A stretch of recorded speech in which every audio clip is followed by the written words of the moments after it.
มาไม่ผูกเรื่องนี้อะไรมาครับไอ้คนนี้ฮะตัวนี้เดียวเท่าเด้อวันนี้ก็ขึ้นเพื่อนใหม่ใส่หญ้างามให้เจ้าอยู่ดีมีแห้งความเจ็บจะได้ความไข่จะมีให้พังคว่ำดูน้ำรองน้ำนุ่งแน่จะไปดิ่นไอเด้อจะความสุขความเจริญนับมือนับใหญ่เห็นมีแต่สิ่งดีๆเข้ามานะครับเด้อคุณหูของพ่อแม่มาใช่ป่ะเอาตัวที่เป็นบวชก้อนและเป็นก้อนในวันให้เกิดนี้ให้เกิดเรื่องของเพิ่นเดียวเด้อทำเด้อมีนี่ก็ขึ้นเพื่อนใหม่ก็จะได้เราเป็นสิบวชนี้ไก่พร้อมเนาะจะอยู่ดีมีแห้งความเจ็บจะได้ความไข่จะมีแต่สิ่งดีๆเข้ามาได้เอื้อนงามแล้วก็รักษาเอาเด้อรักษาปัดเอาอนามัยปัดกวาดให้มันงาม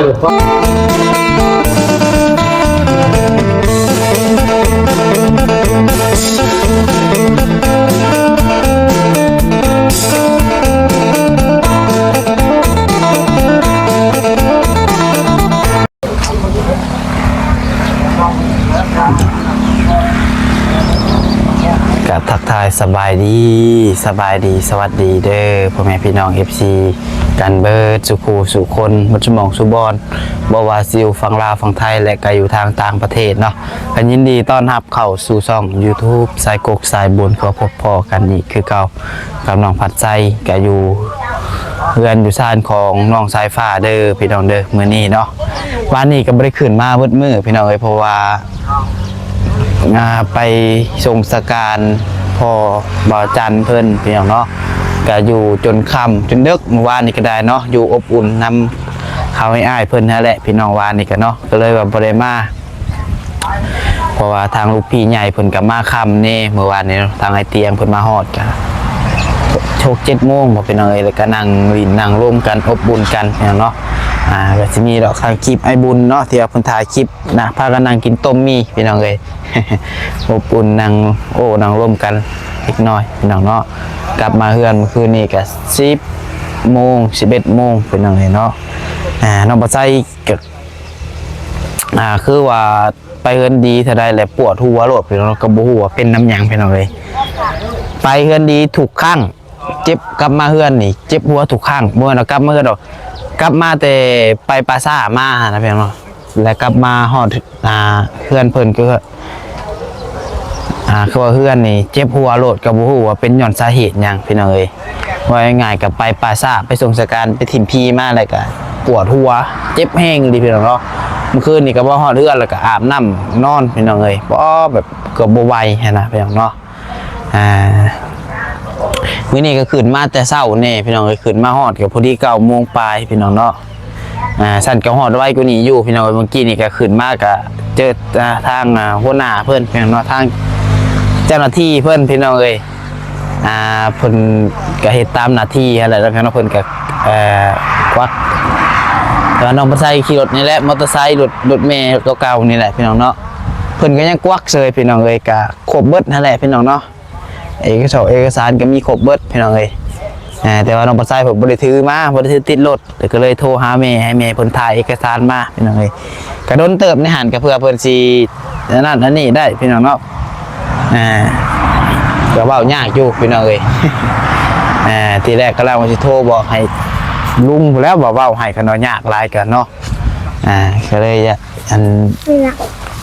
เพิ่นยึดโทรศัพท์น้องปัสไซไปอีกพี่น้องเนาะน้องบ่ใส่ก็อธิบายเพิ่นว่าไปใส่มาใส่นั่นนี่พี่น้องเอ้ยเนาะกระเพราขึ้นมาหาทางน้องเพิ่นก็ว่าแม่นพี่น้องเอ้ยเนาะย่านบ่ทันนั่นนี่เพิ่นแฮงมาถืออีกว่ามื้อเช้านี้แต่ก็ยากพี่น้องบ่เป็นหยังเนาะก็ถือว่าผ่านไปพี่น้องเอ้ยคืนนี้ก็ฟันบ่ดีอันนี้บ่ว่าฟันว่ารถตอกรถตำผู้ใดพี่น้องเมื่อคืนนี้ฟันว่าน้องบ่ใส่นี่เขามาตำรถน้องบ่ใส่แล้วบัดนี้น้องสาวน้องบัดไซนะเพิ่นสิขี่รถออกมาเบิ่งออกมาแต่เฮือนเพิ่นอะไรแล้วก็ไปตำเอาเขาอีกเจ็บว่ะพูนะน้องเขาว่าน้องบัดไซนะพี่น้องเนาะเจ็บนักว่ะจนนั้นเอารถทงหมอมาหับว่ะสับสนสะดุ้งตื่นขึ้นมาเลยพอดี6 โมงมื้อเช้านี่พี่น้องเนาะบัดขี่รถออกมาแต่เฮือนเพราะว่าตำรวจลัดอีกโอ้ยว่า คือว่ามานแต่เศร้าเท่พี่น้องเนาะ เอาอันนี้เราเว้าไปสู่ฟังสิเด้อพี่น้องเด้อไปอันนี้ผู้แรกมื้อนี้ก็คือให้หลายคนฮู้พี่น้องเนาะก็เป็นมื้อสันวันดีมื้อสีวันงามก็ว่าแม่นพี่น้องเป็นมื้อขึ้นเฮือนของน้องๆเพิ่นพี่น้องเนาะขึ้นเฮือนน้องสายฟ้าพี่น้องเอ้ยไปเอาตัวหลังมาก่อนยังได้สบายดีเด้อขึ้นเฮือนบ่มื้อนี้ใช่มีคนมาลายอยู่บ่ทางกันได้ยังกินฮะยังมีของกินซ้ำเอาใช่ปะ สั่งขาไก่2ตู้นึง ฮะผู้กลางกันยังก็จะเอาทีนี่ ไก่ ซื้อไก่มาผู้ทางซื้อไก่2ตัวมาพี่น้องมาเบิ่งบรรยากาศน้ำกันเนาะของกินกับบ่มีทราบภาษามีแต่ภาษาซื้อไก่มาซื้อมาเห็ดลาบดีพ่อวัดไส้ โดยสบายดีภาษาเห็นไรคือว่าเห็นโทรหากินนี่ โอ้แบบมาบ่หรือบ่มาดิว่ะผูกคอตัวแคนให้ลูกให้หลานเพิ่นรับโชคนี่แหละตอนรับปีใหม่ส่งท้ายปีเก่าแล้วก็เครื่องพี่ป้าน้าสาวเพิ่นก็ได้ยินขึ้นเรือนขึ้นชาติเลยก็เขามาค้ำพูดลูกหลานนี่แล้ว โดยคนมาหลายเติบบ่ซะ โอ้หลายอยู่ได้ ฮะ หลายอยู่ โอ้ หลายอยู่ซ้ำ ห้องอยู่ห้องกินท่านได้สามีอยู่บ่ มีแต่ไก่นั่นแหละจับเลยเฮ็ดครัวแล้วบ่ได้นะ จะซื้อไก่มาบ่ซื้อไก่มาแล้วมาเฮ็ด โดยจะเป็นลูกคนแล้ว เพราะว่า มันเป็นผ้าเข่าแล้วพอได้ พอได้ย่อเนาะ แน่นเป็นไทยใช้ผ้านี่แหละโอ้ยจังน้อยเว้ย ยังดีที่ว่าพอสร้างเพิ่นก็ซื้อไก่มาเฮ็ดซะพี่น้องเนาะคืออยู่เพราะว่าเมื่อวานนี่ก็คือฮู้หั่นแหละอันคาเวียไป ไปอยู่มันก็เป็นเพชรเจ้าอยู่ต้องใช้ลายคดอยู่ แม่นรวมยูทูบเบอร์บ้าน ไปส่งแม่นไปส่งสการนั่นพออาจารย์เพิ่นหั่นแหละก็ไปบุญก็เลยว่า ไปนอนเบิ่งกับ บ่ได้มา น้ำตาก่อนกับจนไหลนะมันคิดเบิ่งสภาพนะ โดย ได้แล้วมันระหยาบให้มัน แม่นก็เลยบ่ได้ขึ้นมาเลยว่าเบานิ้วกับอยู่ร่วมกันนั่นแหละว่านี่ก็จนดึกซอ แม่น ที่แรกเพิ่นว่ายังเพิ่นสิซื้อของกินมาบ่คือว่าเพิ่นสิซื้อซีนบ่ทีแรก เบิ่งก่อน แต่ก็เบิ่งว่ามื้อนี้ก็ย่านเพิ่นว่าคันขึ้นมาก็ย่านค่ำผู้ประจักษ์พี่น้องเพราะว่ามื้อนี้อันไอเตียงเพิ่นเสียรถเข้าศูนย์แล้วเพิ่นสิไปกับเบานิ้วมื้อนี้คือว่าได้ยินคร่าวๆมาผมเรารวมกันคืนนี้หั่นน่ะแต่ก็บ่ฮู้ว่าเพิ่นสิขึ้นมานี่บ่ขึ้นก็ย่านรอบบ่ายว่าซั่นซะรอบบ่ายรอบแรก ตัวนี้เป็น โดย ลูกให้ร้านแล้วก็เพิ่นว่าอย่าลืมเบาลี่เด้ออย่าลืมมันทีมงานนั่นแหละประสานงานกันแล้วก็เลยเป็นเฮ็ดให้ลูกให้ร้านมื้อนี้งามยามดีหั่นนะ โดย ก็เพิ่นจะเฮ็ดผู้แข่งแต่เช้าแล้วก็เนื้อหั่นนะครับ อันยังบ่ได้เฮ็ดบ่ผู้แคนยังบ่ได้ผูก ยัง บ่ แลถ่าทีมงานอีกที โอ้มีแต่ว่าคันว่านั่นก็เฮ็ดเลยก็ได้เพราะว่าคันว่าถ้าทางเขาให้อ้ายนี่ย่านยังบ่เดี๋ยวมันแต่ว่านั่นแหละโดยสบายดีพ่อโตสบายดี เข้าใช่พ่อ โดย ไปเดินไป นี่แต่ว่าและเฮ็ดเลยก็ได้เพราะว่าถ้าว่าถ้าทางทีมงานมาครบนี่บ่ครบดอกมีแต่บัดเพิ่นมามื้อแรงแล้วเพิ่นสิมาอุ่นตำลังโดยยันชูเจ้าฟ้าวยันชูเจ้ามีเวียกนะ คันมันใกล้ไปฮอด10 โมง 11 โมงมันบ่ได้นะอยากให้ขึ้นยามเช้า โดย เราอยากให้ลูกหลานในอยู่ดีมีแห้งให้เขาสร้างลูกปุ๊กขึ้น โดย อยากให้เขาหังเขามีเมื่อหน้า โดย เขาเฒ่าเลยได้เบิดเลยได้72 ปีนี่แต่เฮ็ดเอามือย่ามแล้วมันได้มือย่ามดีนะ โดย บ่มีถ้าว่าเพิ่นบ่มาทันก็เฮาก็เฮ็ดไปก่อนเนาะ โดยเฮ็ดก่อนก็ได้บ่เป็นหยังเดี๋ยวเพิ่นมาตำลังก็ได้เพิ่นมาตำลังเฮาจังอันนั้น เชิญทั้งลูกนี่ โดยก็ได้ ทางนั้นนี่เขา โดยไป เขาข้องเพิ่น โดยเดี๋ยวสิเข้าไปถ่ายทำการพี่น้องเนาะเดี๋ยวเปลี่ยนข้าวกล้องกันได้เพียงแป๊บนึงไปพี่น้องเนาะ โอ้ย มาทางนี้กันเนาะอบอุ่นมันหลังเฮียนกันช่วงว่า ข่าวน้ำนี่ไปข่าวน้ำนี่ โอ้ย ไปล้าง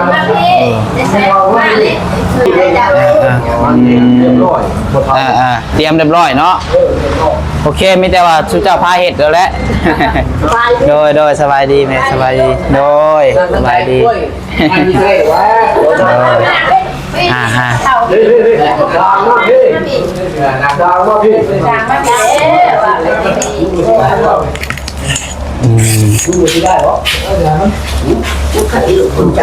เขามาสิครับแล้วเขาก็ใครเลยเขา ใช่ตัวนาน นะตรงนี้เนาะ ใครพ่อเดินทางไปไก่ ข่าวไม่ได้เป็นแบบนี้ไก่เนาะ เราตั้งกล้องก่อน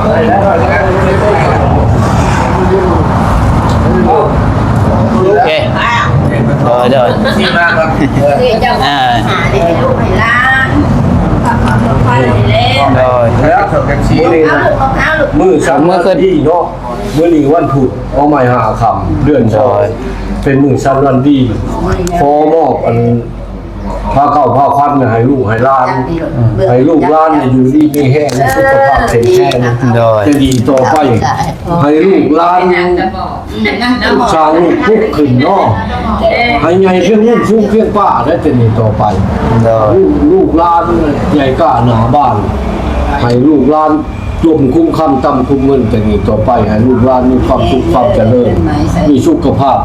เข้มแข็งนี่คือเงื่อนใหม่ใช้ผ้าดีนะครับดีเพื่อทุกสิ่งทุกอย่าง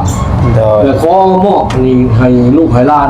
ให้เป็นสิริมงคลให้ลูกล้านน่ะมันเยินมันยืดเลย ถามมาไหมครับถามมาบอกชา ชา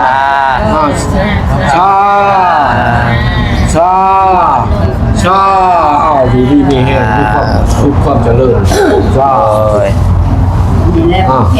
ผูกแขนมานี่มา เนี่ยผูกให้เพื่อนก้อนแบบนี้นะให้เพื่อผูกให้ไว้ยังขอไป เด้อมีได้ไก่ภูเฒ่าเราให้ล่วงนี่แหละมาหับห้องเอาเก่าควันมันนอนของลูกของลานเอาที่เขามันเนี่ยเป๊ะนอกคันเป๊ะแบบนี้ โยคันคือโยคันนี่เดมือมากจากนี้ดีกว่าเขาดีกว่าเขาบุญทวีเลยไอ้เจ้าพี่ผู้กกเทนน่ะเพื่อกันกกเทนเข้านั้นเป็นผู้นำผ้าน้องลงไอ้เจ้าอยู่ที่มีแห่งความเจ็บปวดดังเจ้าหลวงคุณความทำคุณเมืองเจ้ามีทุกครั้งพลังมันนิ่ง107,000ประชาบนเจ้ามีหาเจ้าหังเจ้ามีให้เจ้าร่ำเจ้ารวยดีกว่าเขาบุญทวีเลยก็เป็นผู้กแท่นนะแล้วสืบเรื่องสืบชาติเป็นผู้นำผ้าครอบครัวพ่อแม่ให้เจ้าอยู่ดีมีแห้งมีสุขภาพแข็งแรงให้เจ้าร่ำเจ้ารวยให้เจ้าอยู่ดีมีแห้งมันยืนมาใช่ผ้าอย่ามาพระนี่ก็ได้นี่ก็ได้ยังเอาพวกดีผู้ชายเลี้ยมามึงน่ะให้คนนี้ให้คนนี้ที่มาเขาดีกว่าเขาง่ายขึ้นทำจะผ่าเลยยามันนำเดี๋ยวคนละชอบชิ้นเป็นใหญ่คือเป็นใครต่อไปสู้ใหม่ครับสู้รักมันยังเป็นลูกสู้เป็นป้าให้พี่ความเก่าหนาให้พี่มีชาความรู้ทิศโตจะต่อไปให้สร้างบ้านแปลงเมืองให้พ่อแม่ได้คุณได้ยิ่งหน้าได้คุณได้ยิ่งเป็นคนหูดีแล้วจะนี่ต่อไปให้มีเงินมีคำให้ร่ำให้รวยสุขภาพโดยทางทีมงานกับยังบุกตื่นสวยว่าสันจ้าเอาพุกโดยช่วงบายแรงๆข่าวมาอยู่สิพูกให้โดยใช่ได้บัดโดย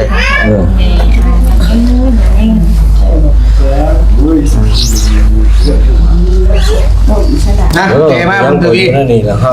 ให้วันนี้ดีกว่าเขาเด้อลูกเอ้ยลูกมาเห็นเพื่อนเห็นชาติให้ลูกให้หลานพอนี่เชนดีใจเลยได้ชำนี่ก็โอ้ยจะถือย่อมือเลยเต็มต่อไปให้ลูกกันมีอายุมันควันยืนเด้อให้ลูกนี่ลมคุ้มค่ำตั้มคุ้มเงินตัวนี้ต่อไปให้ลูกสร้างลูกบุกขึ้นนอนรับให้ได้เงินพันนอนพันให้ได้เงินหมื่นตื่นมือมาให้ได้นับแต่เงินแต่คำให้ลูกเดี๋ยวนี้มีแห้งมีสุขภาพเข้มแข็งมันเยอะ เราไม่ได้ลงเป็น ไม่เท่าอันนี้นะ อันนี้บ่ไม่เท่าฮะ ไม่เท่าเห็นถึงอ่ะ ต้องเอามาโดนไม่ถึงอ่ะ ไม่ได้เอามาจะถึง ดี โดย ได้ได้เงินใหม่ละบาทนี่เป็น เป็นคนหูผู้ดีแล้วจะดีต่อไป บัดนี้เด้อสอนงานข้างถอยความได้มายืน นะเข้ากันมือในการหน้าบ้านเขาจักไปนำเขาก็เล็กน้อยในมือนี้เขาจะเป็นผู้ใหญ่ในมือนะก็ชิเท่าคือพวกเขาแน่นอน แน่นอนจนนี่ร้อย แน่นอนรอด มื้อนี้น้อยมื้อหน้าก็ใหญ่ขึ้นเรื่อยๆเนาะ แมวมัน เขา แม่น ให้แม่เจ้าเลย คนทุกข์ แกนเนี่ยลูกฮะยุ่งเอาทูว่า ยุ่งเยอะเรียกตัวยุ่ง นะบุญทวีเลยลูกให้ก่อนเดี๋ยวจะไว้ลูก ผูกเ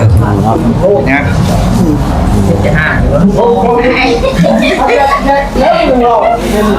นะ สิแล้วป้าลูกหน้านายอ้าวเพิ่นก็มาหุ่มหอให้ คุณโอ้ยบ่ใส่เงินใส่คำก็ได้ไหมเอาแต่ผ่ายก็ได้โดย ขันนี่ โดย ดีกว่าเขาก็พันโลสุดปรารถนาคิดเงินถึงติดเงินโลกโดยขอบคุณค่ะกินปัญญามากนะครับนะฮะดีเด้อจะดี โดย ใส่ โดย มาเขาที่ปลูกให้จ้าเอาแล้วก็ดุเดือดข้างบนนี้เอา เรื่องนี้เลยเรื่องนี้นะ ใส่เงินใส่คำก็ได้ดอกเฮาเอาแต่ผ่ายก็พ ดี อก ว่าเขาได้สาว ชิปสางชาติสางแล้วมาหุ้มเจ้าก็เห็นเพื่อนเห็นชาติให้ลูกให้ล้านคนเขาไปชาติถึงแม่มึง โดย ได้ชำนี่เขาโอ้ยคุณรุ่นต่อไปให้เขามีสุขภาพแข็งแรงคืนเงินอะไรเงินคือค่ำเงินค่ำแล้วเห็นลงคุ้มค่ำตั้งคุ้มเงิน ไม่รู้ แล้วบานนี้ก็ให้เจ้าอายุที่มีแห้งให้เป็นสางให้ลูกให้ล้านเป็นผู้ผมใช้ให้ลูกให้ล้านเฮ็ดให้ลูกให้ล้านให้สางนั้นมีสุขภาพแข็งแรงเจ็บจะได้ ฮะ ให้ลูกสุขภาพ ใหญ่ สุขภาพแข็งแข็ง เจ้าบ่ ควร โอ้สาธุแท้โดย มาที่บุยกันมา ดีละ ดีสุดสาง เจ้าบ่เฮ็ดนะโอ้ วันเด็กกันละเช้านี่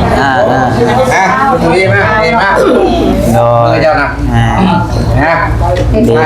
ให้คนดีดีกว่าเขาเจ้ามาโฮมเด้อวันอยู่ให้อยู่นะให้มาช้ามื้อนี้เจ้าไป ใส่เงินก็ได้แม่เอ้ย มาช้ามื้อนี้ ใส่เงินใส่คำก็ยา บ่เป็นหยังก็แต่ผ่ายก็พอดอกเอาเอาแต่ผ่ายก็พอ โปรแกรมชี้ แล้ว ใส่เงิน น้ำมาเลย มาจอม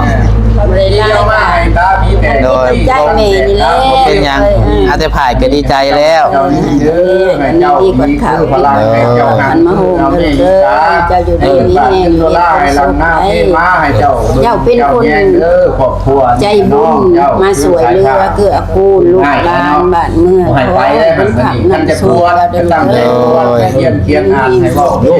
ให้เป็นคนหูผู้ดี ไปหนาเด้อ โดยแม่ก็คือกันเด้อแห้งๆ ใจน้อยไม่สิว่าใจน้อย โดย อยู่ดีเด้อ บ้านเลยเจ้าใหญ่แล้วเจ้าใหญ่เยี่ยมฟ้า โดย ตะเวนมีปัญญาเราจะได้เพื่อนนอนตื่นบ้านเลยนอนเดี๋ยวนอกบัดนี้เด้อ ไปลานสามนอกเด้อ เดินเอาเดินได้เดินงานจะหลับเดินทางเด้อเด้อ เป็นคนดี ใจ เป็น แม่นแล้ว ไม่ได้ว่าคุณเป็นคนแอบแก อยากจะมาลุ้นค่ะ ผมก็ระบอก หลังผู้ขึ้นมาทำก่อนผมว่า ไม่ถูก นี่แก่เนาะ เนี่ยครับน้อยใจเลยเนาะมาสิพูดไงนี่เขามานี่ เดี๋ยวทำไมอีกมันบ่ถึง ง่ายกว่านี้ดีกว่าเขาดีกว่าเขาดีกว่าเขามาเด้อดี ดีงามยามดีดีแหละ งามยามดีให้เนี่ยชามให้มีสุขภาพถึงแข็งเด้อจะหนีต่อไปให้ขึ้น เทียนมาดูเด้อ เที่ยวมาย่ามลูกหลาน เรื่องชาวเมียกันเป็นลาวเนาะ บ้านนี้นึง จริงก็เขาเห็นเพื่อนพี่ชีหาคนที่ชอบเมียดีเพื่อน คือเรื่องอะไรเรื่องคือทำกันทำ เก่งแค่เนาะเดือนสองเดือน จะกล่าวให้เราเห็นหลายคนเนี่ย 4-5 คนเนาะ ชาวคนเป็นเพื่อนเป็นลาว คันมุนวิสางกับพอแล้วอีกเกิน กระลายคนดี2 เดือนจักสิแล้วรู้บ่ มาพูด มึงนี่ มึงถามกูผู้ถามมึงอยู่แล้ว โย่ ยิงตาม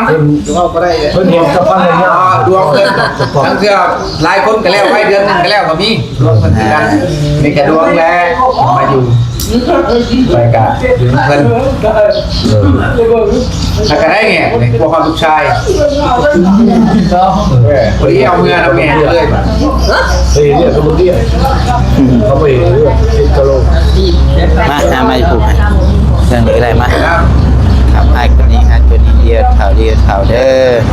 วันนี้ก็ขึ้นเพื่อนใหม่ใส่หญ้างามให้เจ้าอยู่ดีมีแฮงความเจ็บได้ความไข่ยังมีให้ทำความดูน้ำรองน้ำนุ่งแน่อย่าไปดิ่นหลายเด้อ โอ้ยครบแล้ว ความสุขความเจริญนับมือนับใหญ่ให้มีแต่สิ่งดีๆเข้ามานะครับ แล้ เด้ ว อ เจ้าแก่พระ คุณหูของพ่อแม่ เป็นจ้างเนาะเป็นชีวิตครอบครัว มาเจ้าผ้า เอาโดนเกียนเพิ่นจะบวชก้อนและเพิ่นทำก้อนในวัน ให้เกิดนี้ให้เกิด เรื่องของเพิ่นน่ะ เพราะเราพาเพิ่น เดียว ก้อนได้ เด้อทำเด้อมีนี่ก็ขึ้นเพื่อนใหม่กะจะ ได้เราเป็นสิบวชดีนะ ไก่พร้อมเนาะจะอยู่ดีมีแห้งความเจ็บจะได้ความไข่จะมีแต่สิ่งดีๆเข้ามาได้เอื้อนงามแล้วก็รักษาเอาเด้อรักษาปัดเอาอนามัยปัดกวดให้มันงามอย่าให้มันหกไว้ให้เนาะจอยเพิ่นทาสีให้อีกแห่งสิหงแห่งสิงามเนาะลิกโลอีก ย่ามาจูดไพ่ มันซาหักอนามัยเอา คือกระทงย่างเลยครับเอาไปจูด โดย จูดนะครับ แล้วเพิ่นเลยดี จูดมีช่องดื้อ ก็ครับแล้วเพิ่นเลยนะชา แล้วแล้วอ้าว บ้านอยู่พักเขาแล้วก็ใส่มา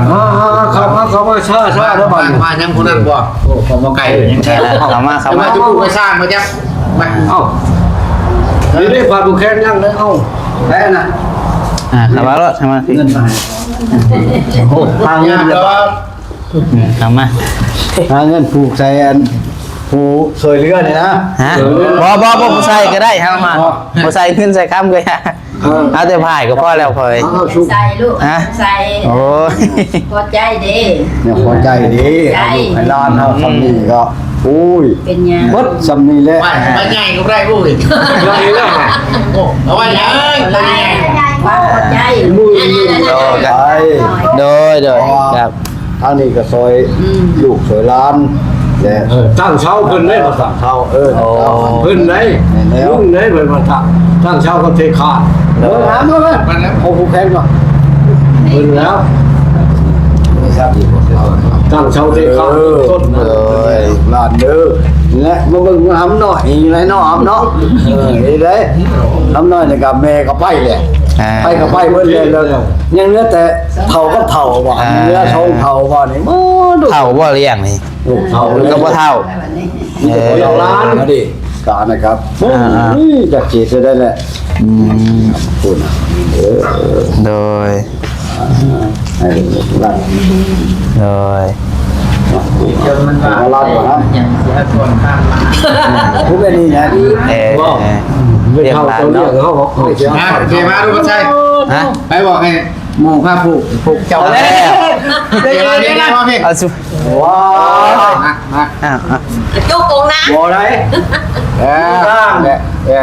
อันนี้กันนี่แหละเนาะ FG กัน พูดใน FC เนี่ยว่าเรื่องครับ ใจน้ำเน่า คนที่เลือดได้น้ำ ใส่ พึ่ง เลยความสร้างความ ได้ มา น้ำยังไง อยู่ เป็นว่าสิ แล้วเจ้าก็ดีมากหน้าที่การงานขอให้ใหญ่ให้สูงทั้งนั้นทั้งนี้ก็ให้ เป็นในเกิด นี่แต่ว่าให้ช่วยเหลือต่อไปก็ขอให้เจ้าอยู่ดีมีแห้งนอนรับให้เงินหมื่นนอนตื่นมาหาได้เงินแสนแบนมือมาได้แก้วคนนี้โคตรโทษให้อย่าพานมานให้มาเบียดเลี้ยงไฟดอนนั่นเป็นกองคำเลี้ยงเขาดำให้เป็นข้าวแก้วเลี้ยงแล้ว เข้าไปแม่ออกมาแทงมือไปเลย เรื่องอันนี้เลยคือภาษานี่ มันยืนมันยืน มาล้างก่อน ทำไมโอ้ใช่ปะ มาล้างเนี่ย เป็นเล่า มีน้องนี่เนาะ เด็กน้อยให้แล้วเป็นอาจารย์ ที่ชอบประตูชอบประตู ก็น่า เป็นการกันเด้อ ไอ้น้ำ เนาะ แล้วกัน อบอุ่น ลูก เป็น บวช น้อง เสียบวชได้เวลาได้3 เดือน พวกนึงครับลูกคอยในมือนี่หน้าบ้านนี่เนาะพวกคอย11มื้อเขาอ่าน วันบวชเป็นปีเดียวมันตายแล้วเป็นเสียงเลยนี่มันโมเป็นเสียงได้3 เดือน อันนี้ก็เสี่ยงครับ เพราะมันนอน3 เดือน จะคอย 3 เดือน 11มื้อเขาก็ยอมเสี่ยง เดือน9 เดือน10 เดือน11 เดือน12เป็นไร ได้แล้ว อยู่ซอย เอ้าบ่ได้ผมบองเจริญมองหอยมากนิดหน่อยสายผ่านมันบ่มีครูบาอยู่แต่เข้าหน้าทานตุ้ย ประวัติ ส่วนย่างเมาโบยันควง มันมาลายเนี่ยมันเลยเงี้ยมาก แบกมาถึงเมื่อบ้านนางเที่ยง มาเชียร์บัว มาเบิ่งมันยังโอ้โหมันจางมันคือกูมือนี่เป็นซื้อ อันนี้มันบ้า โอ้ยเทศกับบ่แม่นว่าสิเทศตัวลาวเฮาใส่ตัว ทำก่อนต้องทำตู้ให้มันเป็นคนรู้ผู้ดีก่อน โต มันจะบวช โอ้ง่ายขึ้นอีกว่าเห็นตามันคือแบบปาแล้วต้องไปกดดูหน่อยมันคิดแต่เงินไปหมื่นโทษหลายๆมือเติมได้ขนาดไหน เมื่อแค่อีหน้า หลายมือเติมได้ขนาดไหน ยาว ดีแล้วบ่เฒ่าตาได้มากกับคุณเจ้าขึ้นเรือนขึ้นชานเจ้า เรียนเลย เจ้ามี ลูกหลานเนี่ยเป็นคนผู้ดีแต่นี่ต่อไปเขาเมื่อล้างกินเพิ่นเก่าได้แต่นี่ไปตั้งไปใจใหม่เป็นผู้ดีนี่เอาทำไมล่ามาไปเลยไปก็เป็นไปมากก็เป็นมากปล่อยลืมเรียก ซ่าได้บาทนี่อ้าว มานี่คือทางทีมงานใจดีมากมันก็จะครบ ซาซาลุง ครบแล้วเพิ่นก็จะลูกเขาลูกยังข้า แห้งเย็นเป็นสุข ชาชาชา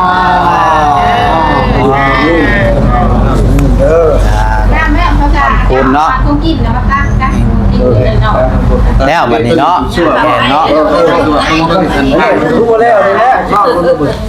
ได้แล้วสำเร็จ ได้แล้วความหมายว่าเป็นนอนเขาบอกกินน้ำ แล้วต่อไปไว้ 3 คืนจังให้ปากกามาเอาอันนี้เอาไว้อยู่ใช้บ่อนใด ห้องได้นอนเลย ห้องในบ่ถ้าห้องนะ ฮะ นี่ผมตัวนี้ได้ดีใครผม ห้องตัวนี้ห้องใครเลยห้องอะไรนะ มองเป็นมองกัน ไหว้พระนะ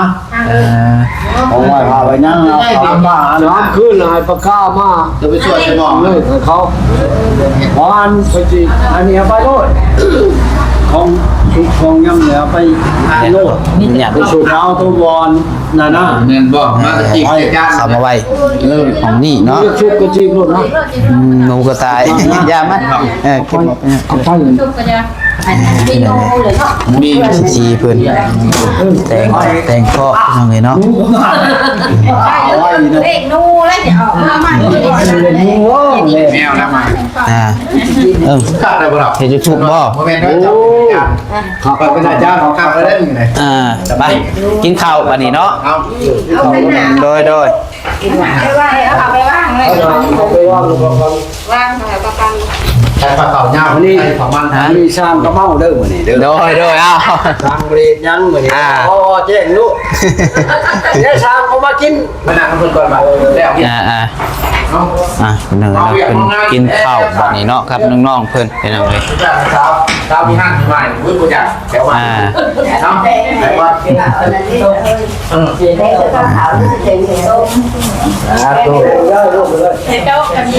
ว ตุ๊กหน้าไหน มันว่างลูกแล้วเขาไป เอาพี่น้องเอ้ยเนาะก็เพิ่นก็เฮ็ดผูกคอต่อแขนพิธีขึ้นเรือนใหม่เนาะสร้างเนาะพอให้แล้วโอ้เทพื้นนี่ก็เรียบร้อยเนาะ ร้อยแล้ว ตัวซีเฮาได้พักก่อนแต่อนามัยก่อนดิ แห้งแล้วบ่นี่ อนามัย แห้งเบิดแล้วบ่ แห้งๆก็เลยเข้าไปสบาย เฮ้ได้มื้อใดบ้านนี้ ว่านนี่ตอนอาหารตอนเช้าประมาณ10 โมงเอามาให้10 โมงเลย11 12 โมงบ่าย2 โมงเก็บตัวนี้เลยเก็บสถานที่แล้วว่าสิลงสีมันอนามัยบ่แล้วเอาลงบ่ได้เดี๋ยวมันบ่สะอาด โดยถือว่าสำเร็จเนาะสำหรับเพื่อนน้องสายฟ้าโบกกับเทพื้นนี่แล้วเพิ่นแล้วพี่น้องเอ้ยบัดนี้ก็ขั้นตอนต่อไปก็เป็นทาสีเนาะเดี๋ยวค่อยว่าพี่น้องเอ้ยนี่แหละก็ถือว่าแล้วพี่น้องเอ้ยเอาสำหรับพี่น้องเนาะก็คือมื้อนี้ก็ผูกคอต่อแขนน้องๆเพิ่นพี่น้องเนาะก็เป็นมือค่ำมือคูณคาวาแมนพี่น้องเนาะก็น้องบ่ใส่ก็ว่าตั้งหน้าทีมงานคาวาแมนจับพี่น้องเนาะเพราะว่าทางทีมงานทางอ้ายเพิ่นก็ยังบ่มีไผมาพี่น้องเนาะก็เลยเพิ่นมาตำลังก็ผูกตำลังเนาะพี่น้องเนาะแต่ว่าเพิ่นก็ยังสิขึ้นมาอยู่พี่น้องเอ้ยเนาะมีแต่ว่าสำหรับคลิปนี้ก็สิขอลำลาไปก่อนเด้อพี่น้องเด้ออยู่ดีมีแฮงเบิดสุขสุขคนขอบุญขอบคุณผู้รักผู้ใหญ่ FC ทุกคนเนาะที่ว่าช่วยซอยน้องๆเพิ่นมาแต่แรกๆแหละพี่น้องจนฮอดถึงมื้อนี้พี่น้องเนาะจึงได้ก็ขอบุญขอบคุณหลายๆพี่น้องเนาะขอให้ทุกคนที่เข้ามารับชมอยู่ดีมีแฮงกับผู้รักผู้ใหญ่อยู่ดีมีแฮงพี่น้องเนาะเมื่อให้เราว่านิดนึง ชั้นผ้าเรียกว่าที่เขาบอกมาผมมาหนุน โดย ยาดีน้ำพกยาดมพี่บ้านเขาเอ้ย โอ้รุ่นพี่บ้านมาเขามาจะไปได้ยินร่วมมาโพลมาหนุนมาหน้า โดย ฉีดใส่สร้างกับคนฉีดใส่คนเป็นคนหูผู้ดี สิทธิ์ใจผู้นี้แน่นี่ เป็นคนอยู่ดีมีแห้งมีสุขภาพเข้มแข็ง โดยซะถูกครับ ชอบโหดคนเลย ผู้นี้นี่อาบให้เลยได้บ่ ตัวพี่เธอ ใหญ่ไหมถ้าจะคนจะดีต่อไปมีสุขภาพเข้มแข็ง พอเลยมันจะมีทำพลังจะทางทำมามีกา ทำพลังในหังทำมิลิก้ามีเงินดอลลาร์มา โอ้ สร้างมาซาอยู่ดีมีแห้งมีสุขความสุขความเจริญ โดยถูก เขาเป็นห่วงกันแน่งมาไหม เดือนทุกจานเพิ่น โดยเอาไปยากของเขาเนาะโดยไปพี่น้องเอ้ยพบกันคลิปใหม่เด้อสำหรับคลิปนี้ขอกล่าวคำว่าสบายดี